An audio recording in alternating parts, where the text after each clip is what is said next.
station. This is Houston. Are you ready for the event? Hello, we are ready for the event. Houston ACR, this is Mission Control Houston. Please call station for a voice check. Station, this is Houston ACR. How do you hear us? I hear you loud and clear. How me? I've got you loud and clear as well. Please stand by for opening remarks. Welcome to the Vinci Science Center in Allentown, Pennsylvania. I am Lynn Erickson, Executive Director and CEO of the Science Center. Inspired by the genius of Leonardo da Vinci, our purpose is to spark curiosity, fuel discovery, and to open young minds to the wonders of the world around us and to the limitless possibilities of space beyond. Today, we are deeply honored to partner with NASA for this extraordinary opportunity to downlink from the International Space Station. We extend our heartfelt thanks to NASA and to the astronauts aboard the space station for giving students across the Lehigh Valley the opportunity to experience space travel and imagine their future among the stars.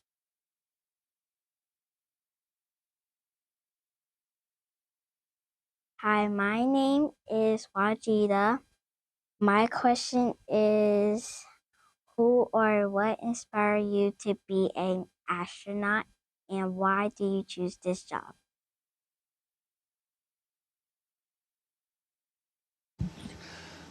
Hi, Wajida. I'm Chris. It's a really great question. You know, ever since I was a little kid, as young as I can remember, I was always excited about the idea of being an astronaut. Something about the idea of exploring and figuring out new things really made it seem very exciting to me. And I always wanted to do that ever since I was little. So just the idea of exploration and the idea of learning more about our Earth, our universe, and where we fit into it was always exciting to me. And so I always wanted to be an astronaut, and that led me to become a scientist because scientists also explore and figure out new things about our universe. But then when the opportunity came to become an astronaut, I was really excited to be able to do it. Thank you. Hi, my name is King, and my question is, when the rocket is about to blast off, what are you doing inside the spacecraft? Are you controlling it, or are you just riding along?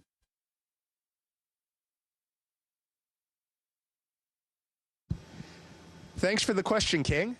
So when you are in a rocket about to blast off, so I launched on a Soyuz rocket just a couple months ago.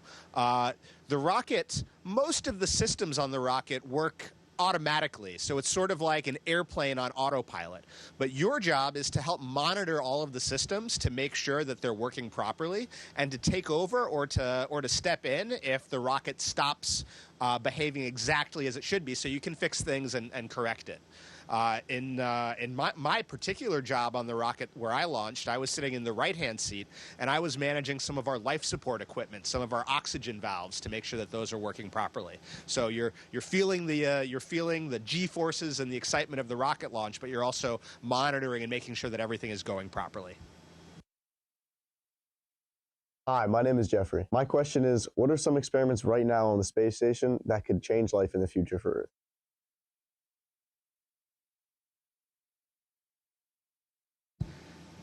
Thanks for the question, Jeffrey. So there's a whole bunch of experiments that are going on the space station that are really, I think, could make a really big difference back on Earth. One example is that of one thing that really can only be done in microgravity, or can be done very differently in microgravity, is looking at things like the growth of crystals. Crystals can grow very differently in microgravity, and that can help us with things like developing new ways to deliver drugs that might be more effective and might be able to help people on Earth. We also have a lot of experiments on the space station that are actually observing our Earth and looking down and studying things like how the weather changes and how temperatures are evolving on the Earth. And so, things like this are things that we're doing on the space station that directly affect our daily lives. Thank you. Hi, my name is Isaac, and my question is, how much food do you have to bring to space?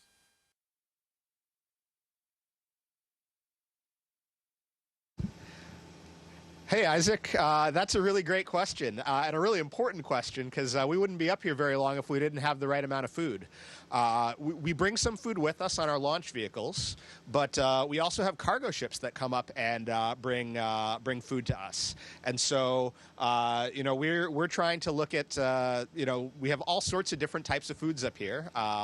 And it's actually really nice because we get some foods from our international partners as well as from NASA. So we get a lot of good variety as well. Hi, my name is Leilani, and my question is, how do you eat in space?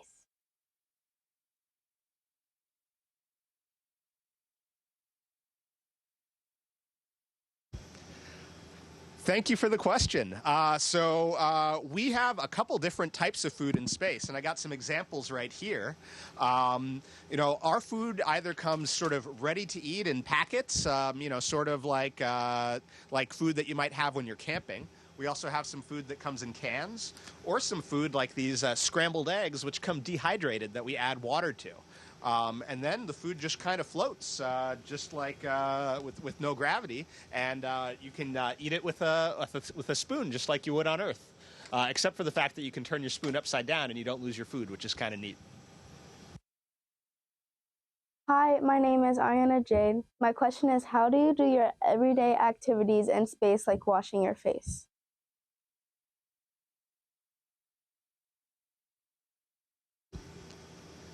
That's a great question, because dealing with water is kind of tricky in space.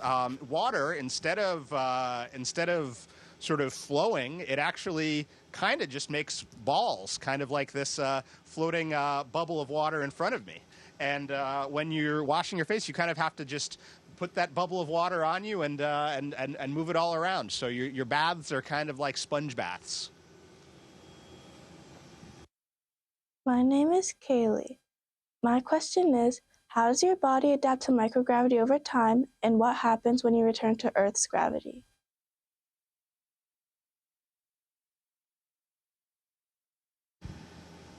That's a great question, Kaylee. So when I flew up here, one of the things that took me maybe about a week for my body to get used to was the fact that you're floating and there really isn't gravity to tell your brain what direction is up and what direction is down. So when you first get up to the space station, it's really confusing when you sort of turn your body sideways and you don't feel the force of gravity pulling down on you to tell you that, hey, you're now sideways.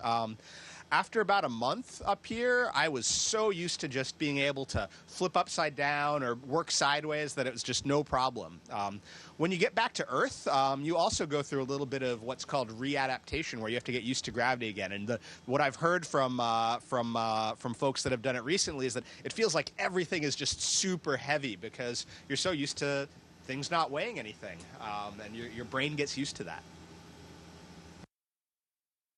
My name is Cece. My question is, how do you sleep on the space station without falling out of bed?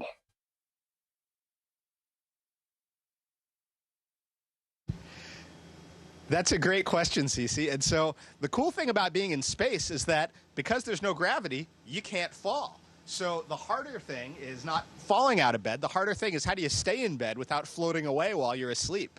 And so we have really neat sleeping bags that keep us attached to the walls so that we don't float away while we're asleep. Hi, my name is Lydia. My question is, how do you breathe without space helmets?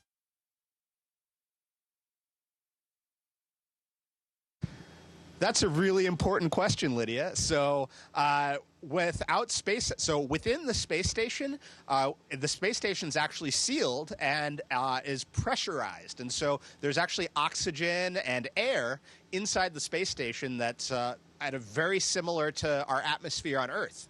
And so we can breathe inside the space station without space helmets on. However, sometimes we do have to go outside the space station to fix things or to do science experiments in what's called an extravehicular activity. And when we do that, we do have to wear spacesuits and space helmets to keep air in and to keep pressure on our bodies. Hi, my name is Sarah Safari, and my question is, What is the most surprising or unexpected thing while living in space?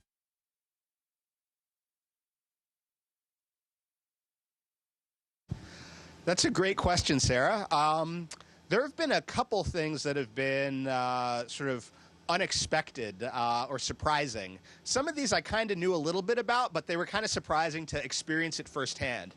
And one of the biggest things I would say is how how easy it is to lose things in space. On Earth, you're so used to putting things down on the ground, and then or on a table, and then they stay there.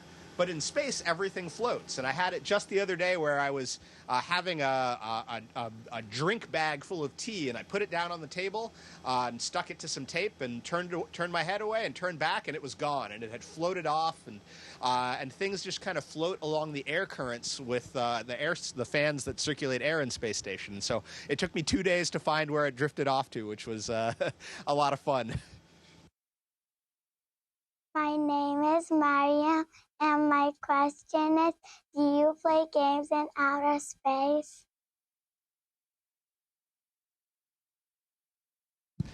Hey, Mariam, that's a really great question. We do sometimes play games in outer space. One of the fun things that we'll sometimes do with each other is, because there's no gravity, when you throw something, it goes in a straight line instead of falling like a ball would on Earth. And so sometimes we try to say, all right, I see the end of our module or our compartment. Can I jump and fly straight down the center without bumping into the walls? And we try to see who can fly the farthest, which is kind of fun. Hi, my name is Zach. My question is, how did the air pressure feel in space?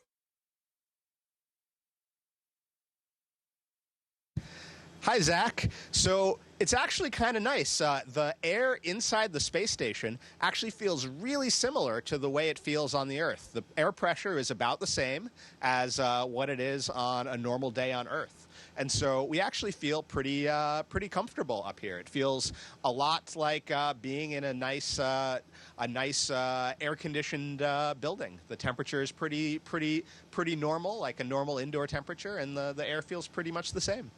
When we do go outside the space station on spacewalks, in our spacesuits, the pressure is different, so it feels a little bit different then. But inside the space station, pretty normal.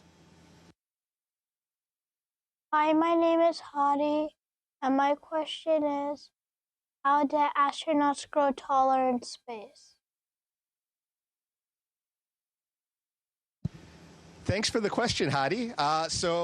Astronauts actually do grow a little bit taller in space, and I'm actually I think about an inch or so taller than I was when I launched. And that's because without gravity, so normally when you're on Earth and you're standing up, gravity is kind of squishing all of your spine a little bit, and that shrinks you a little bit. In space, because your spine's not getting squeezed by gravity, everything kind of expands and stretches out a little bit, and so you grow a little bit taller, which is really interesting. Hi, my name is Neela. My question is, how does Earth look like from space?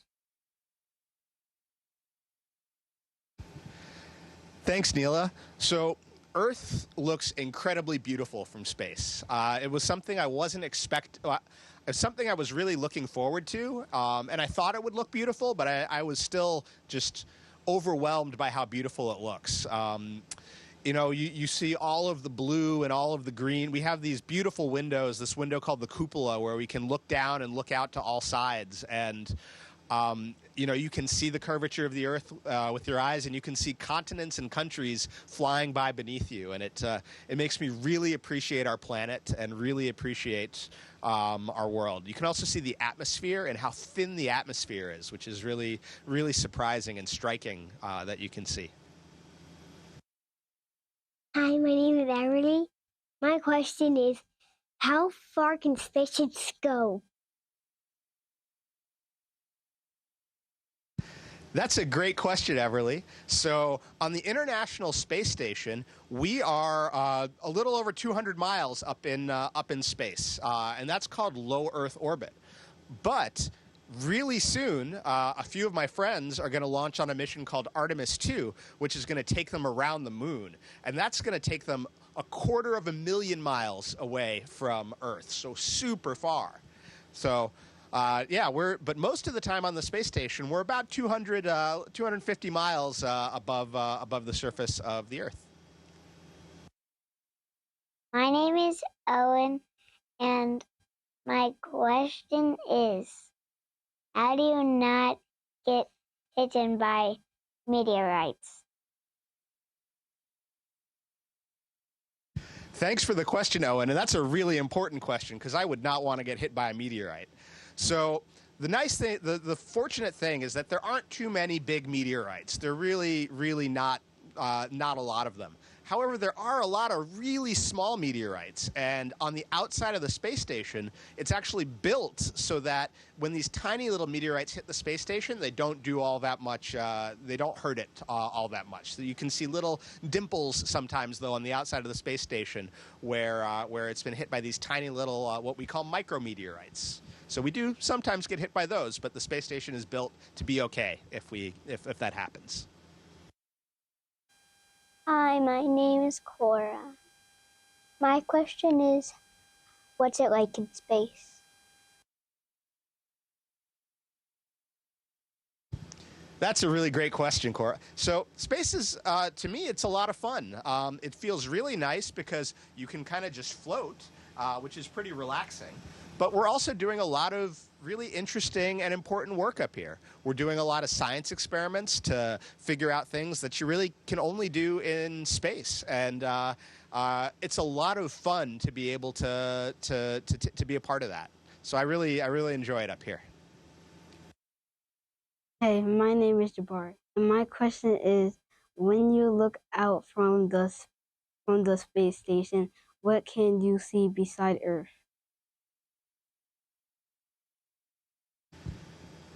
That's a great question, Jabari. So we can see a bunch of different things besides the Earth. The Earth is the biggest thing out of our window, and one of the things we spend the most time looking at. But the stars from space station also look really beautiful. They look very similar to what you see from the ground, except it's like you're in a super dark place with no lights around, no city lights around, so you see so many stars and you see all of them. The other thing that you see sometimes that I think is really cool is what's called the aurora borealis, or the northern lights. And this is when some radiation from the sun interacts with our Earth's atmosphere, and it creates these shimmering ripples and waves on top of the atmosphere. And that's really beautiful to see as well. My name is Stereo, and my question is, what is the hardest part of moving around in zero gravity? That's a really good question, Jeriel. So one of the things that took me the longest to get used to in zero gravity is that when you move around in zero gravity, you kind of jump from place to place, and you just kind of float from one spot to the next. And normally on Earth, when you jump, you kind of just you jump pretty hard and then you land. But in space, the thing is you kind of jump and take off. But then when you get to where you're going, you're going with the same speed that you left, and you really have to stop yourself. And so getting used to the fact that when you jump, you have to plan for how you stop yourself is kind of an interesting thing. It's been a joy to hear our students' thoughtful questions answered from space. Every year, more than 150,000 young people participate in Da Vinci's programs. And it's moments like this that remind them and all of us that dreams can be as big as the universe. On behalf of everyone here at the Vinci Science Center, thank you, NASA and the astronauts, for sharing this amazing moment with us and for inspiring us all.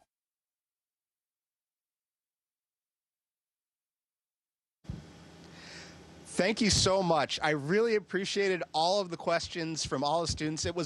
These were great questions, and I really enjoyed speaking with everyone. And I hope you had a great time visiting with me on the space station. I really appreciate it. Thank you. Station, this is Houston ACR. That concludes the event. Thank you. Thank you to all participants. Station, we are now resuming operational audio communications.